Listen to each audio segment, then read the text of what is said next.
आज हम लोग पहले back cross and test cross देखेंगे, फिर कुछ न्यूमेरिकल सॉल्व करेंगे। तो इसमें जो क्वेश्चंस आता है, तो कहाँ से क्वेश्चन आता है, उन सब की चर्चा हम करेंगे अभी सबसे पहला होता है कि हम एक क्रॉस कराते हैं, ठीक है ना। मेंडल का ही क्रॉस कराते हैं। Pure line tall crossed with pure line dwarf. F1 generation में सारे टॉल और F2 जनरेशन में सेल्फिंग से इसमें जो है कैपिटल टी और capital T small T and small T, मतलब कि 3 टॉल एक ड्वार्फ मिला, ये 2 मिला था ऐसे, ठीक है। यही पूरा था। अब यहां से देखिए बैक क्रॉस को कैसे डिफाइन करते हैं। बैक क्रॉस इसको बोलते हैं cross of the progeny with any of its parents is called backcross। कहने का मतलब है क्या है, प्रोजेनी का। अब देखो यहां पर तो ये F1 जनरेशन है और ये F2 जनरेशन है। अब अगर हम F1 जनरेशन को लेते हैं, ये हमारा F1 जनरेशन है, तो इस F1 जनरेशन को अगर हम डोमिनेंट से या रिसेसिव दोनों में से किसी भी पेरेंट से क्रॉस कराते हैं, that is called a back cross. मतलब मान लो कि F1 प्रोजेनी क्या है, कैपिटल टी स्मॉल टी, और उसको क्रॉस हमने किससे करा दिया, सपोज करो डोमिनेंट वाले से क्रॉस करा दिया, डोमिनेंट पेरेंट से, ठीक है। तो यहाँ जो ये है, ये F1 जनरेशन का प्रोडक्ट है और ये जो है P जनरेशन का है, पेरेंट है। अब इन दोनों को क्रॉस हम कराएंगे तो चेकर बॉक्स में क्या बनेगा, चेकर बॉक्स जो बनेगा वो 2x1 का बनेगा। क्यों 2x1 का बनेगा, क्योंकि इसमें 2 टाइप्स के गैमेट्स बनेंगे और इसमें एक ही टाइप का गैमेट बनेगा। तो यहाँ कैपिटल टी, स्मॉल टी और यहाँ सिर्फ कैपिटल टी। तो देखिए capital T and capital T small T. यहाँ पर आपको क्या मिला, रिजल्ट क्या हुआ, ऑल सब के सब क्या मिले, ऑल मिले। और यहीं पर अगर बैक क्रॉस अपने रेसेसिव पेरेंट से करवाया जाए तो क्या मिलेगा, देखिए F1 जो प्रोजेनी है वो कैपिटल टी स्मॉल टी है और उसका रेसेसिव पेरेंट कौन है, स्मॉल टी। अब अगर इन दोनों को आपस में क्रॉस कराया जाए, ठीक है, तो फिर से जो अगले जनरेशन में जो टेबल बनेगा फिर से 2:1 का ही बनेगा।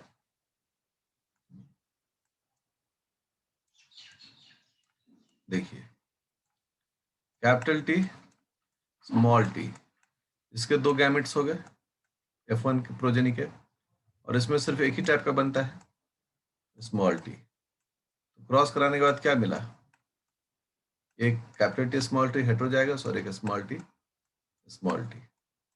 इसमें रिजल्ट क्या हुआ, इसमें रिजल्ट हुआ एक ऑल मिला और एक ड्वार्फ मिला। इसका मतलब ये 1:1 हुआ। अब जो है अगला मुद्दा टेस्ट क्रॉस का। कहते हैं क्या कि जब F1 प्रोजेनी को अपने रेसेसिव पेरेंट से क्रॉस कराया जाता है, उससे हम लोग टेस्ट क्रॉस कहते हैं। देखिए डिफाइन कर रहे हैं, टेस्ट क्रॉस कहते हैं progeny is crossed with its recessive is called test cross। जब भी हम रेसेसिव पेरेंट से क्रॉस करवाते हैं, that is called a test cross. उसे हम लोग हमेशा क्या कहते हैं, यहाँ चूंकि हम लोग F1 लिए तो F1 प्रोजेनी लिख देते हैं। तो इसका मतलब हुआ कि ये जो क्रॉस था ये टेस्ट क्रॉस था। अब अगला पॉइंट इसमें क्या होता है कि बैक क्रॉस में दोनों आता है, डोमिनेंट और रेसेसिव पेरेंट्स दोनों, जबकि टेस्ट क्रॉस में सिर्फ रेसेसिव आता है। लिखते हैं every test cross is a back cross. हर एक टेस्ट क्रॉस जो है वो एक तरह का बैक क्रॉस है, but every back cross is not a test cross. क्यों? क्योंकि बैक क्रॉस में आप डोमिनेंट के साथ भी करा सकते हैं, है ना। यहाँ पर डोमिनेंट पेरेंट था, यहाँ रेसेसिव पेरेंट है, तो बैक क्रॉस में दोनों आता है, डोमिनेंट भी और रेसेसिव भी। इसलिए बैक क्रॉस टेस्ट क्रॉस कभी नहीं होगा, लेकिन टेस्ट क्रॉस जब भी होगा वह निश्चित रूप से एक बैक क्रॉस का ही एग्जाम्पल है। अब दोनों में अब क्वेश्चन आता है, what is the significance, what is the significance of test cross and back cross, and which one is which one of them is best to test parent। दोनों से कौन जो है वो पेरेंट को टेस्ट करता है। तो इसका जो उत्तर होता है वो इस प्रकार से होता है, the purpose of back cross and test cross is to know the genotype of an unknown parent। Unknown parent का जीनोटाइप जानने के लिए लोग इसको करते हैं। Test cross is always best, test cross is always best. Test cross हमेशा क्या होता है, बेस्ट होता है। तो जब भी किसी अननोन पेरेंट को क्रॉस कराना हो, हमेशा हम लोग टेस्ट क्रॉस को ही प्रिफर करते हैं कि टेस्ट क्रॉस किया जाए। तो इस प्रकार से टेस्ट क्रॉस और बैक क्रॉस को समझना है। मेंडल्स के जो सिद्धांत थे वो बेसिकली मेंडल खुद ने नहीं दिया था, ये उनके रीडिस्कवरर्स जो थे, 3 साइंटिस्ट जिनका नाम था ह्यूगो डिवेरीज, कोरेंस एंड शरबैक, उन लोगों ने इनके रिसर्च पेपर को पढ़कर जो थ्योरीज है उसको दिया। जो सबसे पहला थ्योरी था वो था law of segregation. Law of segregation, segregation का मतलब क्या होता है, अलग होना। तो यहाँ पर चर्चा क्या हो रहा है कि मान लो कि जो जाइगोट है उसमें तो ये इसमें फॉर्म रहता है, डिप्लॉयड फॉर्म में रहता है, टीटी। लेकिन जब गैमेट बनने की बात आती है तो एक जो सेट है क्रोमोसोम का, वो दूसरे सेट क्रोमोसोम से क्या होता है, अलग होता है। तो इसी चीज को उन्होंने कहा कि जब भी गैमेटोजेनेसिस होता है तो जो जाइगोटिक सेल्स होते हैं, जो सेल्स क्या होते हैं, जाइगोटिक होते हैं, उनसे गैमेट्स अलग होते हैं। जाइगोट में 2 सेट ऑफ क्रोमोसोम्स होता है, उनके बीच में एक अंडरस्टैंडिंग होता है और उस प्रकार से फिनोटाइपिक एक्सप्रेशन होता है। लेकिन जब वही गैमेट्स के फॉर्म में आता है वो प्योर होता है। इसलिए लोग इस रूल को प्योरिटी ऑफ गैमेट्स भी कहते हैं। क्या कहते हैं लॉ ऑफ सेग्रीगेशन को? Purity of gametes.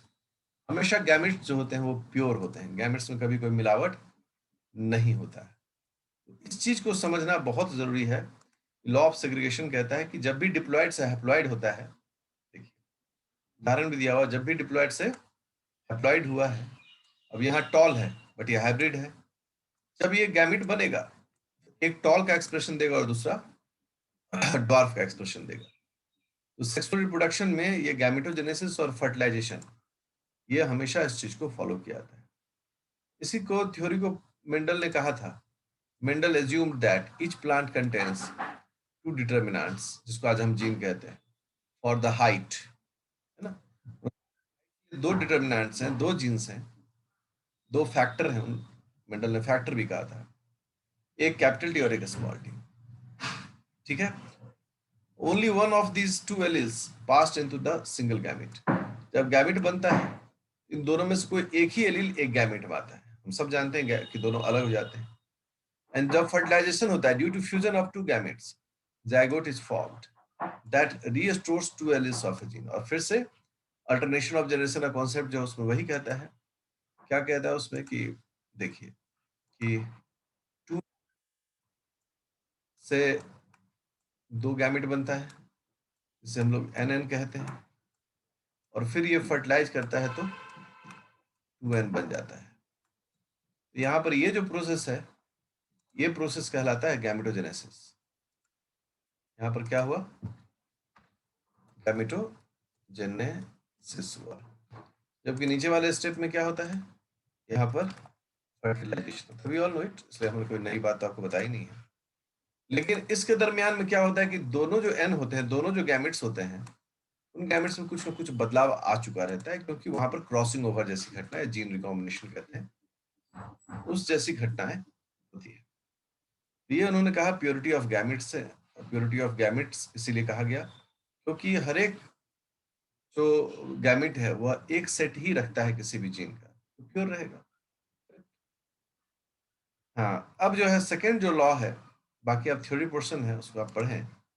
सेकेंड जो लॉ है उसे हम लोग बोलते हैं रूल ऑफ डोमिनेंस। ये रूल ऑफ डोमिनेंस जो हम लोग जानते हैं, जब उन्होंने प्योर लाइन क्रॉस कराया था एक टॉल को और ड्वार्फ को, तो F1 जनरेशन में क्या मिला था उनको, एक टॉल, करेक्ट।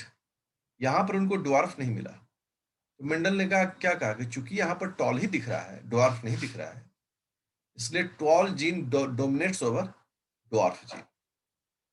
टॉल जीन जो है, टॉल फैक्टर जो है, फैक्टर उन्होंने कहा, वह डोमिनेट कर रहा है किस पर, ड्वार्फ पर। So it's a very easy, बहुत ही आसान है समझने के मामले में। और फिर उन्होंने थर्ड रूल दिया था और उसका नाम था रूल ऑफ इंडिपेंडेंट असॉर्टमेंट। ये सेकंड रूल था। ठीक है। रूल ऑफ इंडिपेंडेंट असॉर्टमेंट मतलब क्या है, हम सब एक साथ भी हैं और जुदा जुदा भी हैं। हम 6 भाई बहन एक साथ रहते हैं घर में, सपोज करो, लेकिन हर व्यक्ति, हर भाई बहन जो है वो अपने में क्या है, डिस्टिंक्ट है, अपने में उसकी पहचान डिस्टिंक्ट है। उन्होंने क्या कहा कि भले बहुत सारे एलिस को हम एक साथ पढ़ें, बहुत सारे जीन्स को हम लोग एक साथ पढ़ें, डायहाइब्रिड, ट्राइहाइब्रिड, टेट्राहाइब्रिड, पॉलीहाइब्रिड, लेकिन उनके भीड़ में से जब भी किसी एक जीन को हम निकाल के देखेंगे, तो हमेशा मोनोहाइब्रिड क्रॉस रेशियो जो है उसी को फॉलो करेगा। अब देखो यहाँ पर गौर करना, सब बहुत अच्छे से बताया गया है। ये रॉन्ड है, ये व्रिंकल्ड एंड ग्रीन है, ठीक है। अब ये प्योर लाइन है, तो इससे F1 जनरेशन में रॉन्ड एंड येलो मिला। जब इसका सेल्फिंग कराया गया तो 9 round and yellow, 3 wrinkled and yellow, 3 round and green, 3 wrinkled, 1 wrinkled and green.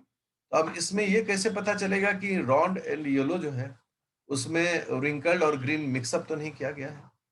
तो जब लोगों ने इसको कैलकुलेट करना शुरू किया कैलकुलेटिव वे में, तो उन्होंने देखा कि नहीं, साथ में भले 9:3:3:1, लेकिन जब भी अलग उनको हम करेंगे वो हमेशा उसी रेशियो में आएंगे जिस रेशियो में उनका अपना कॉन्सेप्ट आता है। इसको मैं बताता हूँ, देखो आप सब लोग सीखो इसको। मान लीजिए 9 मिला टॉल एंड रेड, सपोज करो क्या, टॉल एंड रेड, और 3 मिला tall and white, sorry tall and, हाँ टॉल एंड व्हाइट। अब आप इसको रेशियो वाइज कर दीजिए, टी टी कैंसिल हो गया, तो बचा रेड एंड व्हाइट। इसको भी रेशियो वाइज कर दीजिए, 3:1। यहाँ पर रेशियो क्या हो गया, रेड एंड व्हाइट का रेशियो क्या हो गया, हम लोग कहेंगे यहाँ पर रेड और व्हाइट का रेशियो जो है वो आ गया 3:1। मतलब मोनोहाइब्रिड, भले वो 9:3 दिख रहा था ओवरऑल, लेकिन जैसे ही हम उसमें से किसी एक को पिकअप करेंगे और उसके दो अलग अलग स्ट्रेंस को लेंगे, वो रेशियो हमेशा 3:1 होगा। तो कहीं न कहीं मेंडल ने जो मिक्स हो जाने का, जिसे मिक्सचर कहते हैं ना, जीन्स का मिक्सचर होने के कॉन्सेप्ट को इन्होंने हमेशा लिए नकार दिया। और यह सही है कि मेंडेलियन कॉन्सेप्ट में ब्लेंडिंग ऑफ जीन्स नहीं होता है ना। ऐसा नहीं होगा कि जीन्स आपस में 2 4 5 रहे तो टॉल प्लांट और रेड फ्लावर आपस में मिक्स कर गए दोनों जीन, ऐसा कभी नहीं होता। हर जीन सेपरेटली इंडिपेंडेंटली एसोर्टेड होता है, सब अपना अपना काम करता है। ऐसा कभी नहीं होगा कि कोई जीन किसी दूसरे जीन का काम करेगा। यह मेंडल का कॉन्सेप्ट था।